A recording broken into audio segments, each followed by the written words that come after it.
So I checked yesterday's reviews on Mal to see if there is a pattern, and I found something very specific that has been there since forever. And that is, ignoring the problems make you enjoy anything. This one here, for example, he loves Batum, a mindless death game because it has explosions and stakes. If you actually watch the show, the explosions are bullshit. They have no radius, they can only harm someone if the bomb hits them directly, and even then the main characters have a ton of plot armor. By his own words, the show doesn't have what he likes, there are no real explosions and no real stakes. But he still likes it because he ignores the problems. At the same time, he admits the show has problems, such as fan service. He's fine with mindless action that makes no sense and contradicts what he likes about the show, but he's not fine with fan service, despite both the violence and the nudity being main attractions. This is how the show lures its audience. So what, one is fine if you ignore the issues with it,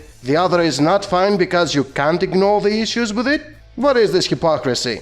Thus, by his own logic, the only way to enjoy the show is by deliberately turning a blind eye to the obvious issues.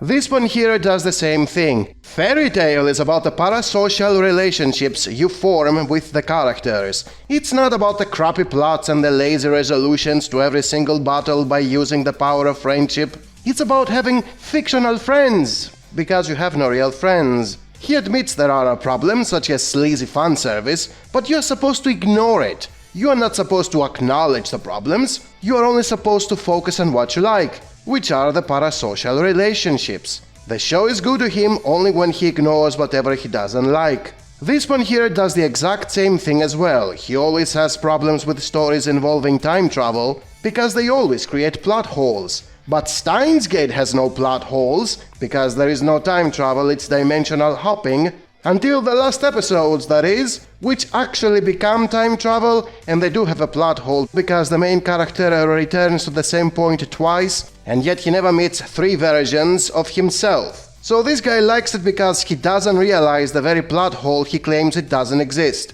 And even he says there is erotic humor with a maid cafe, for which he's not a fan of, yet he manages to ignore it. All 3 of them, and by extension almost every watcher, new or old, do the exact same thing. They ignore the problems in a show and advise you to disregard what they find in it impossible to ignore, in this case the tactless fan service all these shows have, for the sole purpose of liking the show. Doesn't that sound like they are deliberately censoring everything they dislike in their minds? Using mental gymnastics to mentally block whatever may ruin their enjoyment? They are technically in favor of censorship, since the only version they can enjoy is a censored one. This is not a small part of anime watchers, it's how most fans are like. It's not limited to casuals or tourists. Everyone who is not critical, including the die-hard fans, will defend the show by ignoring its faults. So I find it very hypocritical when any of them advises you to ignore the negative reviews of a show because they point out the very things he ignores all filters out in his mind.